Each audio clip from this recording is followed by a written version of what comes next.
Hello and welcome to the PE Insights podcast, conversations about physical education with me, Nathan Walker. Thank you for joining me. You're very, very welcome. I hope you enjoyed today's episode as we delve into another insight around physical education.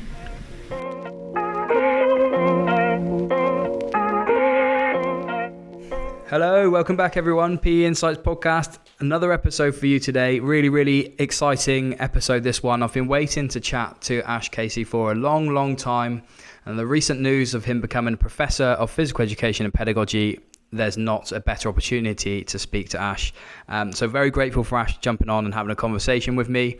Those of you that don't know anything about Ash's work, which would surprise me, physical education, pedagogy, and particular models-based approaches to PE are what he's passionate and interested about and has a wealth of knowledge in. So hopefully this episode is one for you to sit back, relax, enjoy, and listen to the insights of a man who's dedicated over 30 years to physical education. Hope you enjoy it. Ash, welcome to the PE Insights podcast. Thanks, Nathan. I'm pleased to be here. Thank you very much for dedicating the time to come and have a conversation this morning. So let's start where we start with every guest. Tell the listeners a little bit about your journey so far. Yeah, well, I've been involved in PE for the last 30 years. This is my 30th year. I started off as a unqualified teacher in my old school. Then I did my PGCE. Then I worked in a school in Yorkshire for 13 years. And during that time, got interested in doing something different. I didn't know what it was. I managed to sign myself up for a master's degree at Loughborough, and that kind of changed a lot of what I was doing. So for the last kind of 6 or 7 years of my teaching career, I also did a part-time master's at Loughborough and then a part-time PhD at Leeds Beckett. Leeds Metropolitan University as it was at the time, but Leeds Beckett. Yeah. And I kind of took on the dual role of teacher researcher, and both gained my identity and lost my identity a little bit. And maybe that's something we can pick up on because, there was it was a fantastic time to be teaching, me experimenting. It's when I first started to use models, and started to develop probably half a models-based curriculum. But also there were challenges of being in quite a traditional school and how that worked. Yeah. And then in the September before I handed in my PhD in the October, I moved to the University of Bedfordshire. I worked there for 4.5 years. And then I moved to Loughborough and I've been here now for just over 10 years. So it's been a bit of a journey from PE teacher to higher education academic to teacher educator to professor and all those sorts of things that occur in the middle. So yeah, it's been a bit of a journey. I can't believe it's been 30 years. Time goes both very quickly and very slowly. Yeah, it does. We were talking before we started recording about this being my 4th year in teacher education as well. It seems to have gone really quickly. I should say at this point as well, congratulations on your recent award of becoming professor as well. Oh, thank you. So physical education then, Ash, what does it mean to you? Well, what it means to me, I guess it's meant lots of different things to me. When I started, I think it was more games, it was sport. I think it's a very typical approach, but PE at my school was PE, which was everything kind of squeezed into a space. So it was your basketballs, your badmintons, your swimming, your athletics, everything that was kind of fitted into that space. And then there was games. So I played rugby and I played cricket. So my time at school was dominated by those two sports. So, I have kind of, different kind of perceptions. I mean, I was the kid at school who played in every team. When I left school, my school report was, a real dichotomy. It was kind of on one stage, it was Ash hasn't worked hard enough. He needs to take responsibility and he's going to have to live up to the amount of work he has or hasn't done. And thanks, Ash, you've done a fantastic job. The way you've supported the school has been brilliant. So it was that was for me the place where I was always the highest achieving, or one of the highest achieving. Yeah. You know, as a kid, I won the Victor Ladorum. I did those sorts of things, you know, and, you know, there was a real contrast between how I was in a classroom and how I was in a gym or in a sports field. And that was my happy place. And I struggled a bit at school because I had dyslexia, but it wasn't really diagnosed. And when it was diagnosed, literally they gave me a bit of extra time, and it was, you know, my handwriting was really bad. I was talking to my daughter the other day, and I write a reflective journal every day, and I have done for 15 years.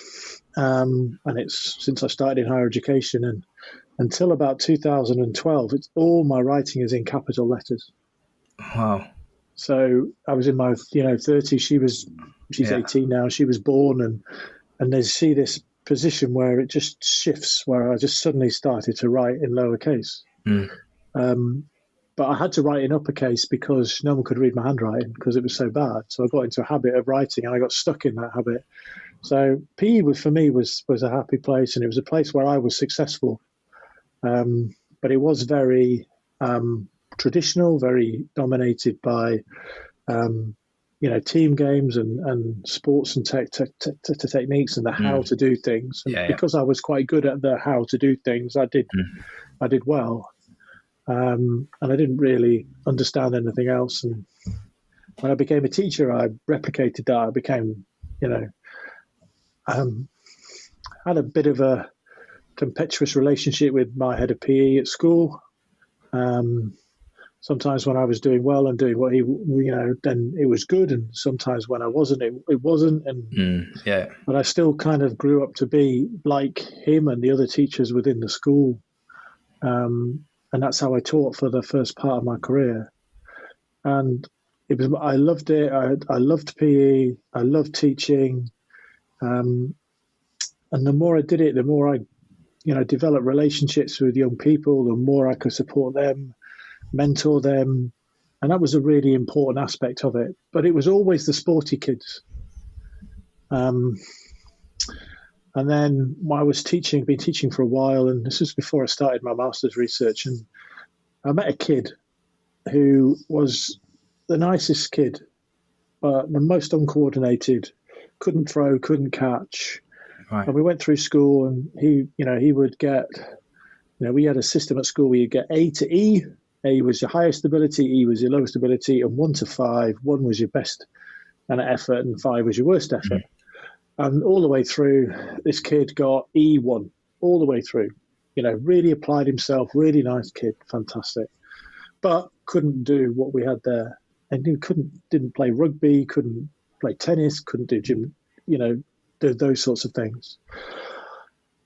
And then I saw him at a school disco, and he was the best dancer I've ever seen, as a pupil. Absolutely phenomenal in terms of his movement prowess, in terms of his ability. If you'd have put him on a par with some of our best rugby players, he was better than them. But we didn't do that at school. So I tried to find a way to support him, and that was for me was a real kind of stimulus where to start to think outside of the ability box. I try to talk as much as I can about achievement. So how, this comes from discussions with Paul Salmon at Bedford, but talking about achievement and not ability. Yeah. So these are the highest achieving students. These are the lower achieving students in what we are currently doing. So he would have been one of the highest achieving students if we'd have done dance at school, but we didn't do dance at school. I've also, when I was just towards the end of my career, I had the privilege of working with an Olympian who's now an Olympian. He wasn't at the time, but he does a sport that we didn't do at school. So there was no credit to me in terms of what he'd done. No credit to the school. Everything was done extracurricular. I got a chance to mentor him for a small amount of time, and I guess it started to shift. And as I took on more of a models-based approach, then PE became much more about engagement and involvement and learning across the piece, and much less about what the highest ability became something, a term I was still using, but certainly not anything that was as important as it had in my early career.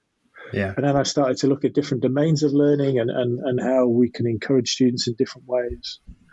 And I guess the old move away from ego to mastery and how we develop those. So PE is a space where everybody should feel safe. Everyone should feel that they can develop and they can move forwards. Yeah. And it wasn't that way when I was a pupil. The kids around me who weren't good at sport weren't given the same opportunities that I was. And looking back on that, and then when I go into schools and I talk to teachers, it's not always the case. But we have to acknowledge that teachers are incredibly busy. One of the least important things that they actually do is plan and teach. There's so much else for them to do.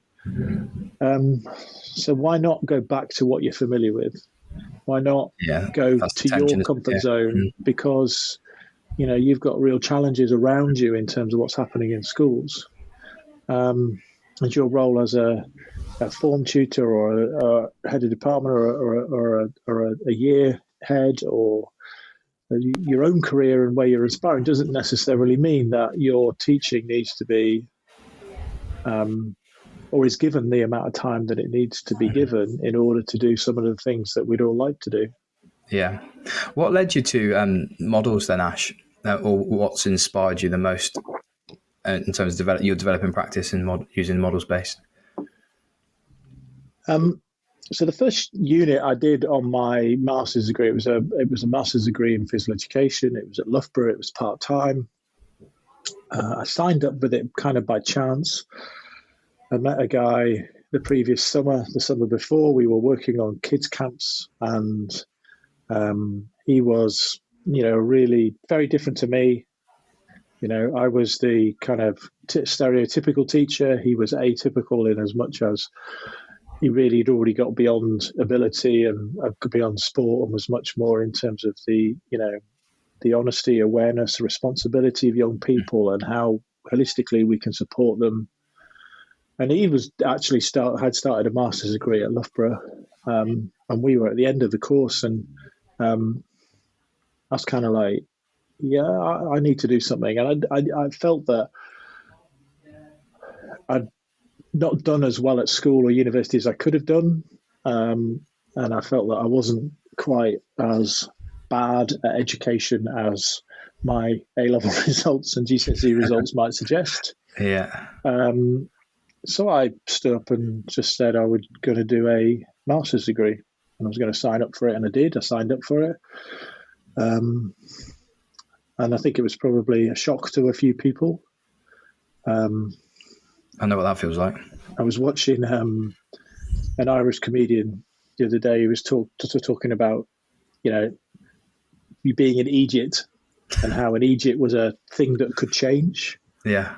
And I think people would look back at me and go, Ash Casey, he was a bit of an Egypt at school. What's he doing now? Oh, he's a professor at Loughborough University. Oh, fair dues to him. Yeah. I think it was that sort of I sort of saw a little bit of that. So I signed up to the master's degree. The first unit was an autobiographical unit. It was run by Kathy Armour. Mm-hmm. And we were asked to reflect on our past, present and future selves. And that was one of the main assignments. So looking autobiographically, I started to look at where I'd come from, which was that kind of command style, stereotypical teacher, where I was now, which was this person who had been influenced by a guy whose name was Graham Moore, runs a company now called Humantopia, which is about kind of influencing and engaging young people and teachers in progressive and meaningful PE, not meaningful PE, meaningful education, not the way that we would see it here, but that kind of those experiences. And so I had this idea that I wanted to do things differently, and I happened to find something on models-based practice.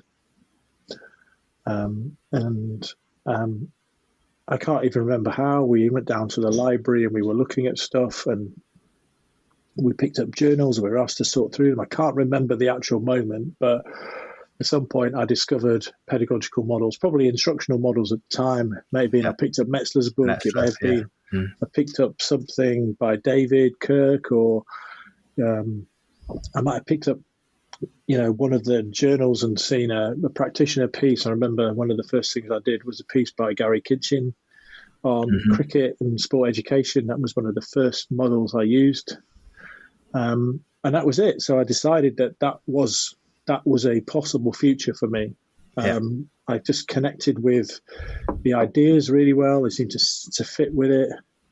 And at the time, I was only doing a master's degree, so I didn't ever imagine that I would be, picking this up for the next 22 years and kind of, putting so much energy into it and so much thought and leadership. But then I did that in the first term. The second term was a module on health, which was run by Joe Harris and Lorraine Cale. And then we did a school-based assessment, which was run by David Kirk. And that was the first time I kind of engaged with David. And David introduced me to Ben Dyson and Peter Hasty. And, so his networks were really useful for me. And I started to talk to them, and, the rest of it has kind of developed from there. So David was teaching me about TGFU, and Ben Dyson about cooperative learning, and Peter Hasty about sport education. So it was just quite fortuitous. I could have picked up a different journal and found something else, and we'd be having a very different conversation at the moment. Or indeed, I might not have gone into higher education. So if someone who is listening to the podcast at the minute and they've not explored a models-based approach, where could they start, and why should they potentially start using a models-based approach? I'll start with a kind of why. So one of the arguments that David and I have made is that currently the organising centre of physical education is sports and activities. So if you look at a timetable, and I do this a lot with undergraduates at Loughborough and also the PGCE students, and the first practical session that we have with the PGCE is plan a curriculum. They get into small groups and they sit there and they plan these curriculum, and they tend to be half-term blocks of work that repeat themselves. And I've done this with undergraduates as well, and I've done it probably for the last 5 or 6 years with the undergraduates. So that's about 100 in the classroom, so 600. And only on 3 or 4 occasions has there been anybody from the same school in that room. So we can discount those, but say about 100, and they all plan almost the same curriculum. Now, interesting, this year there were a few different ones. There was a little bit of a concept curriculum and stuff, but on the whole, it was this multi-activity sports technique approach where we're trying small units of work year on year, and they're learning the skills of the game. We ask them to write down what they're doing. So we're organising PE around the activities. So this half term we're doing rugby, or this half term we're doing swimming, or we're doing gymnastics. And then we're applying roughly the same approach. Our approach, which my approach to teaching will be different to yours, but we're applying this to very different activities. Yeah. But the outcomes tend to be performative. They tend to be around skills and techniques. Yeah. If we shift the organising centre to different sorts of outcomes, so thinking players or competent, literally enthusiastic sports people, or learners who work with and for each other, and we take on, then we have to be then looking at different outcomes for those units. Yeah. And if those are models, so the outcome becomes competent, literate, enthusiastic sports persons, then I'll use a sport education approach. Yeah. I'm looking at personal responsibility, then I'll use social responsibility. Teaching personal social responsibility, or we use cooperative learning. So the organising centre becomes something different. So the organising centre becomes models. And then we're using different approaches to achieve different things. Mm-hmm. So we're learning how to teach differently and to plan differently and to focus differently on the things that we want to achieve. And then achieving those things becomes something that we do through the vehicle of sport. So we have different outcomes for sport. Now, for some people, they want to become, the highest achieving individuals that they can. But for most people, they want to, enjoy and benefit from and see the purpose of and see outcomes for themselves in the activities that they do within physical education. And it's not that you don't get better at doing that. You just get better in different ways. I remember I was at school with a colleague of mine, and I taught basketball to the year 7s or 8s. Can't remember which it was. And I taught it through the tactical games, teaching games for understanding approach, and he taught it through a traditional approach. And at the end, we said that we would have a game between different groups, and we would see how those games went. Now, I think I may have hit, my group may have won, but the scores were so close that the winning wasn't actually important. But what happened was that my group were really, really good at moving off the ball, passing the ball. Their tactical awareness was great. They could move and they could intercept and they could defend. But when we got under the basket, they couldn't score because we hadn't spent a huge amount of time looking at scoring. Yeah, okay. His team had the skills to dribble, but not to pass as much as mine did. And when they got in a scoring position, which was less often, they were able to convert because they spent time practicing scoring. But they played in very different ways. My outcome was game understanding, and his was the skills. So it's not a comparison because two classes aren't the same, but it was interesting to see how those two different approaches worked. Yeah. What they both created was an understanding of basketball, but from very different perspectives. Okay. So a models-based approach is looking at kind of what perspectives that you might want to employ and employing a particular pedagogical model to achieve that. Yeah. So models-based practice is the overall approach. So your practice is models-based. Yeah. The units within that works is the pedagogical model. People may be aware of, some of the, I guess, most prominent models like sport education or teaching games for understanding or cooperative learning, but there are quite a few models that you might adopt to achieve different things within your curriculum. Can someone who is maybe listening now who wants to maybe change their practice, because I think you've talked about this before, you did this in a department where others weren't doing it. Would you encourage people to do it by themselves, or does it work better when it's a consistent, like, whole department focus? Well, yeah, I think it works better. I mean, working with a school in the Midlands who are doing it as a whole department and they're supporting each other, there's collaboration, they're making agreements. With me, I kind of had to hide it a bit.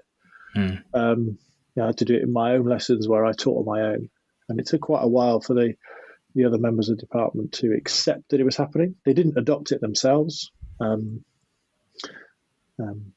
Somebody did ask me when I was going to teach properly. So there are some, there were some expectations around that. But I think having that ability to plan together and think together. In fact, just before this, I was having an interview with one of the teachers who is involved in that project. And they were saying that what they really would have liked is the opportunity to talk to other teachers who were doing it, to kind of to see how that was working. And that's something I think we need to kind of try to develop. I mean, David and I are just about to publish a book which is aimed particularly at that exact question: how do you adopt a models-based approach? So it's a kind of a small, bite-sized piece, which we're hoping it a more engaged. So we wrote a book a couple of years ago, which was for the positioning models-based practice. We've always wanted to write one for practitioners, so young teachers, established teachers, to think, well, what would it take to undertake that?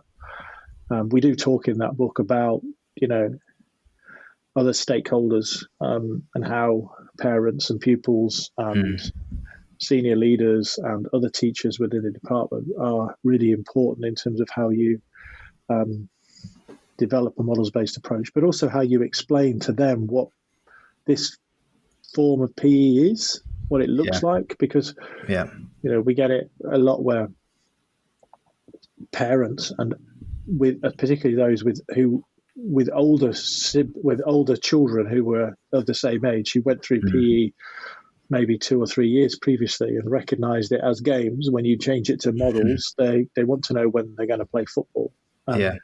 Senior leaders who did their PE 30 years ago or more don't necessarily recognize PE as a progressive subject because it's been the same for so long. When you start to make those changes, there are challenges around perceptions, and also teachers' perceptions, when they have to become, more of a novice again using a different approach, and they're second guessing themselves whether they're doing it right. And there's that section of doing it right. And the teacher I was talking to earlier used that terminology: "Am I doing it right?"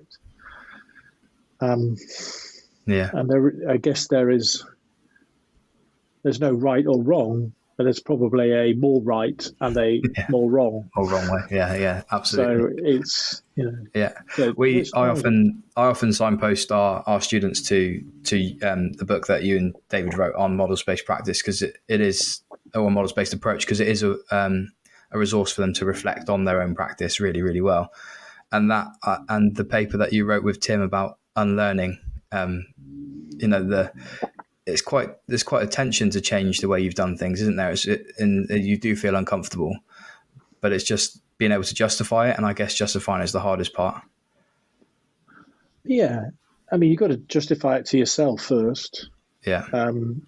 That's the person you have to look at in the mirror every day. That's the person whose thoughts you're engaging with most often. And I think if I hadn't been doing a master's degree or then a PhD at the time, I would have found it harder because I didn't have any external. They didn't have external people within the department to talk to. I had a very good colleague at the time who was the school librarian, and she was really progressive and was a great person to go and talk to about these things. And we shared a lot of kind of common ground. And she always described herself as my school mum, and she was really useful and really proactive and really imaginative in the way things happen. So that was good. But I didn't really have anyone within my department to talk to because I was teaching wrong. So, I think the conversations would have been, we'll stop doing that and do something else, which I didn't want to do. Yeah, absolutely. So I think that was important to have David to talk to, and then working with Peter Hasty as well and Ben Dyson, and being able to have those kind of conversations. But it was more difficult because it wasn't really this was 2002. So this sort of conversation wouldn't really have happened. The technology wasn't the same. So those conversations tend to be email rather than audio. So,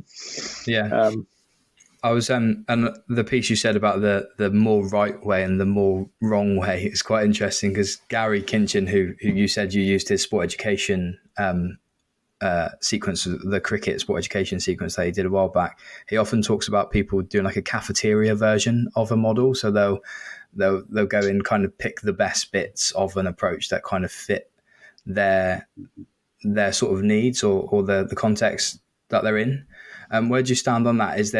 If you're going to do a model, do you have to do it almost by the book to the objectives, or can you go in and pick the best bits of certain things?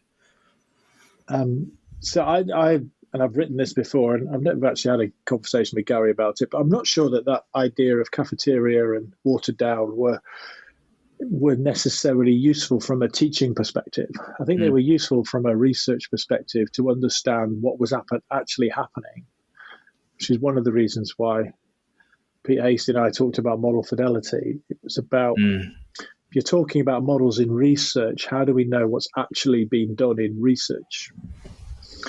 So that we can make decisions around what the outcomes of that unit of work were, but that intervention were, based upon what you actually did.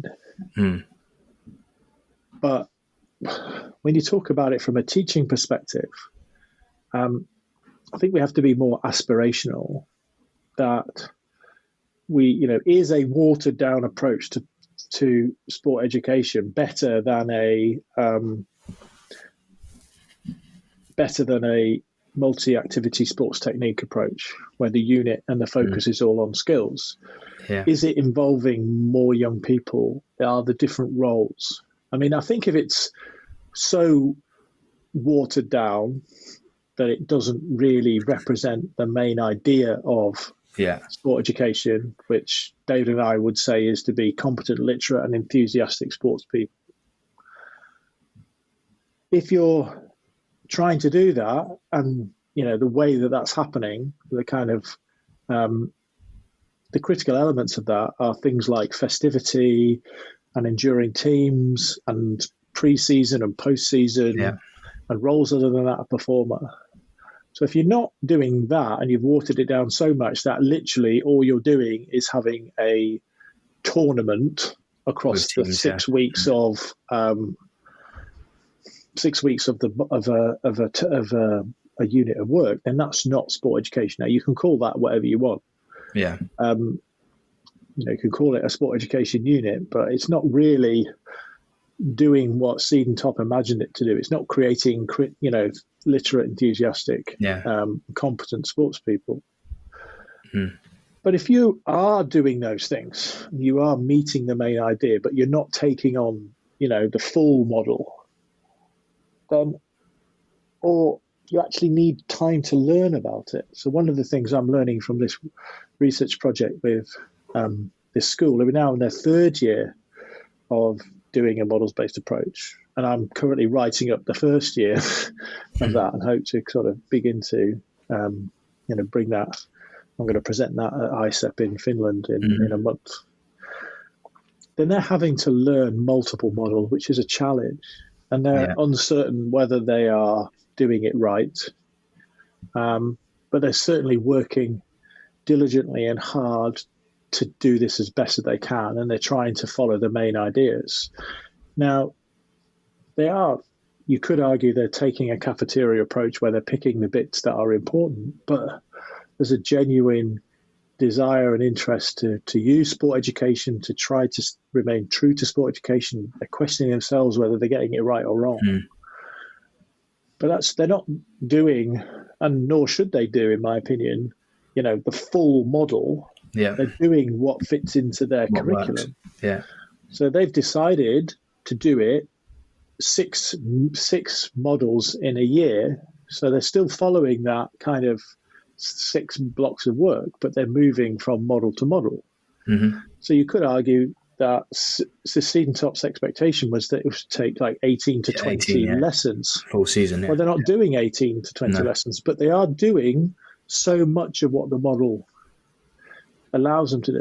But they're the experts in the local context. They're the ones who understand their school, they understand their colleagues, they understand their pupils, and all the challenges that come within that context.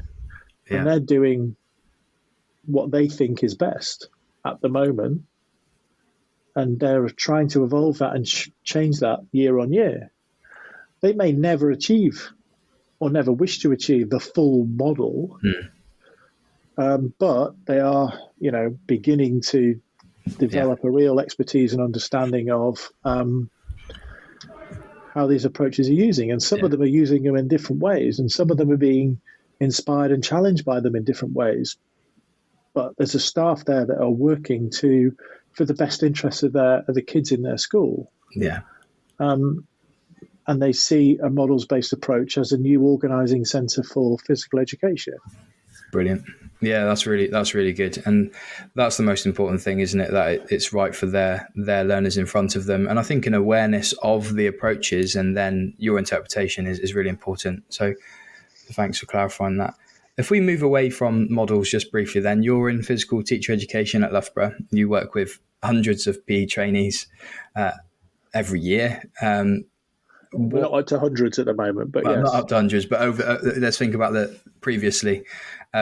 What are your key messages for them in terms of like top tips? Then moving away from models and stuff, what else are you giving them for inspiration and top tips that they'll do whilst they're in school? I mean, my main message to them is always that the PGCE is a means to an end. That they are basically seeking to qualify to teach. They're not trying to be me, and they're not trying to be my colleagues, and they're not trying to be the mentors.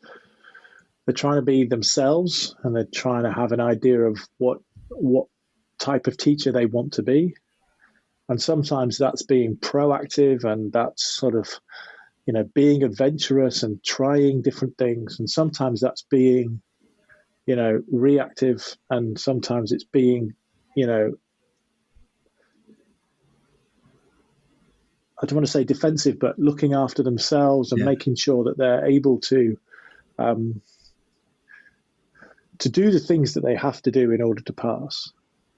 Their responsibility is not to change teacher education. Their responsibility is not to change mentors in schools or to change staff at university. Their job is, slightly, I guess, it's a bit of gamesmanship, it's a bit of political in terms of understanding what it means and what it takes to pass a PGCE. But I really want them to think quite hard about the type of teacher they want to be and how they will remember that when they get into the busyness of school.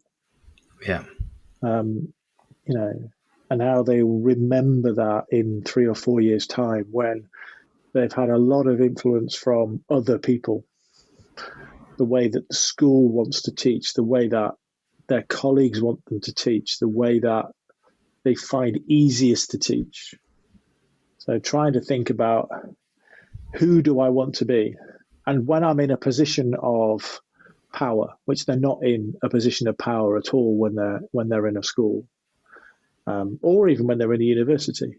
When we do micro teaching, I'm looking for things that I think is good teaching. Now, there's a level of pressure that comes with that. The mentors are doing the same. The visiting tutors are doing the same.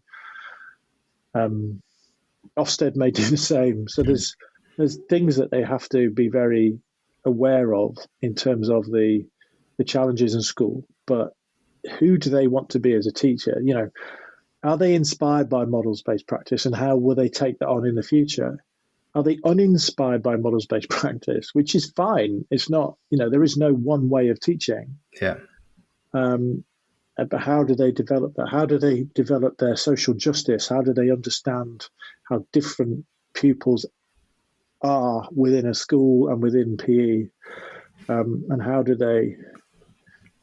they sort of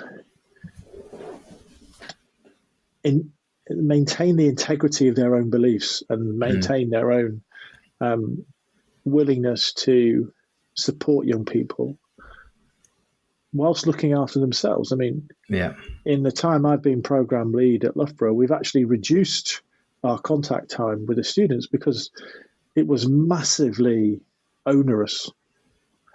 I mean, they were in from 9 o'clock till 5 o'clock every day. They were doing 3 or 4 taught sessions a day. They were having, half an hour for lunch, and then they were expected to go away and do more work in their own time. So, we're very cognizant of the fact that we're building in opportunities for them to plan. If we want them to plan a lesson to teach in micro teaching, then we provide the time for them to do that. We don't then expect them to do it at 7:00 in the evening. Yeah. So it's being mindful ourselves and also open to critique and comment.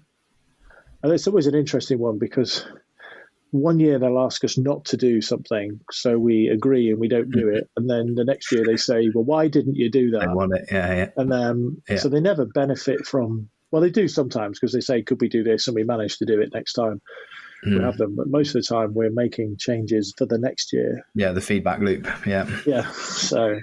But so we've got some work to do, haven't we, with mentors then in schools, to kind of get them to allow the trainees to find themselves a bit more. I don't know if that's maybe my perception. It might be different. Yours might be different. Some are good. I think some we are have not to good. acknowledge that mentors are mostly doing this from the willingness and generosity of their own time. They're not getting the amount of time that they need. Mm-hmm. Therefore, to allow somebody to do something that is what they determine to be risky, or which they've tried themselves and doesn't work, that takes a lot of support and a lot of time and understanding, which they don't have. So we need to support mentors. We need to help understand what we're trying to do. We need them not to disparage what we do in universities, and we need not to disparage what they do in schools. Yeah. And it's a fine balance. And, sometimes you get on with your mentor. My mentors, when I did my PGCE, were both great. There were other members of the department, particularly in my first placement school, which I didn't get on with at all, and made my life quite difficult, and I had no power. So it's not just mentors, it's also cooperating teachers. But we're in a system that requires more and more of teachers. We're normalizing quite oppressive ways of working. So we're expecting teachers to work 10 or 12-hour days. And if they're not working 10 or 12, then they're not seen to be doing their jobs. Now, that's a ridiculous thing to expect somebody to do. And we don't pay them enough money to work those sorts of hours. Yeah. And nor should we be normalizing it. So, I think there are some real challenges in education. And mentors are giving of their time, and they're trying to support in the best way they can. Now, it might not match what we're doing, but this is why I'd like to think of this as a longer term project. Yeah. So we're trying to think about and support teachers for a greater amount of time. Somewhere on my bookshelf down here, I have a set of postcards which I'm going to ask our students to fill in towards the end of this practice about the type of teacher that they want to be. And then in 6 months' time, or in a year's time, I'm going to post them to them just as that kind of, this is what you said. Now, they might go, well, that's rubbish. It doesn't have any reflection on what's happening in school. Or they might go, okay, that's really, really useful to remind myself of why I got into teaching and why I'm doing this. That's a really nice idea. So you've just alluded to one of the frustrations around education generally. Is there anything in the PE space that's frustrating you particularly at the moment? Hybridization is something that is something that I keep, thinking about. Yeah, we spoke about this when I came to Loughborough, I think. See, I don't believe that there is no such thing as a hybridized model. I don't believe this, so I'm not discounting that work. And I think we need to have a really, we need to have a debate of ideas around what hybridization is. Because a true hybrid is, it's a new model. So a hybrid model is a new model. So a true hybrid is when two animals get together and procreate, and and then they have this lion, tiger, whatever it is, or horse, mule. I can't remember what they. Liger. Sorry, the liger. Yeah. Yeah. But that's a hybrid. That's the combination of those two things. I think what we actually have is a composite model so a composite bow or a composite is where if you take it in, a bow and arrow, you used to be able to make composite bows. You would have one material laid over the top of another material. One would make it more flexible and one would make it stronger. And the idea is that the resins are stuck together. But at one point, one of those materials is going to dominate and the other one is going not to dominate. And Barry Gordon uses the term a marriage made in heaven or hell. So at some point, if I'm using sport education and I'm using cooperative learning, at which point does the competition inherent in sport education stop being the bit where young people work together? Yeah. Where does the competition and the cooperation, and they are parts of the same thing. Yeah. But how do they fit together? Because at one point, one of the models will be dominant. Yeah. And I just think we need to have a discussion around what's happening in this kind of hybridization space, and what the benefits of hybridization are.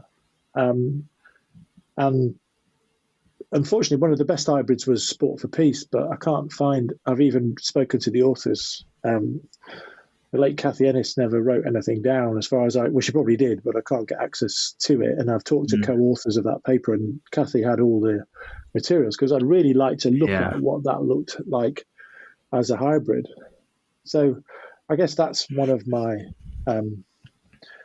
frustrations in models is a proliferation of hybrids, which are actually, to me, new models. And what do they actually look like, and what benefit are they to not just to the users at the time and the instigators, but to teachers and to practice. Yeah. Fantastic. Trying to think if there's anything else. I think if we sat and spoke about frustrations, we could be here for another episode, maybe. Well, let's move on then. So let's try and summarize if you could summarize, this is always the hardest part for the guests, I think. So don't worry if you take some time on this, but could you summarize the key points for the listener from today's episode?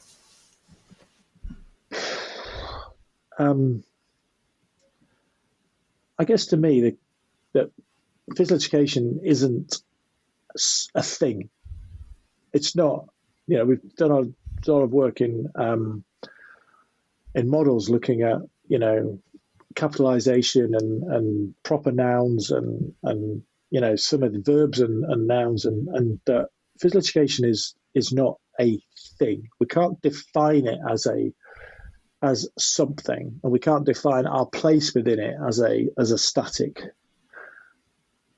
thing. So there's a fluidity there in terms of what physical education means. So for what physical education means to one teacher is different to what it means to another teacher. What physical education means in one school is different. What it means to one aspiring teacher, what it means to one department are different things. And we need to try to move away from this idea that, I wonder what the main idea of physical education might be. I suggest that given the way lots of people have talked about it in research as participants or in conversations across different institutions, physical education is a means to an end, and that end tends to be lifelong physical activity. Or lifelong participation. But what Siedenkopf described as valuing the physically active life. So we make decisions to be active. So I make a decision to get up much earlier than I actually need to so I can walk the dog and go to the gym every morning. Yeah. That's me valuing the physically active life. So if that's what it means, how do we actualize that? And how can we recognize the connections between our aspirations in the future, which the aspirations are, and our actions in the moment, and the way that we connect those two things together. And I think when I talk to teachers about curriculum change, and this is certainly not about models-based practice, that's an option, but it's about curriculum change.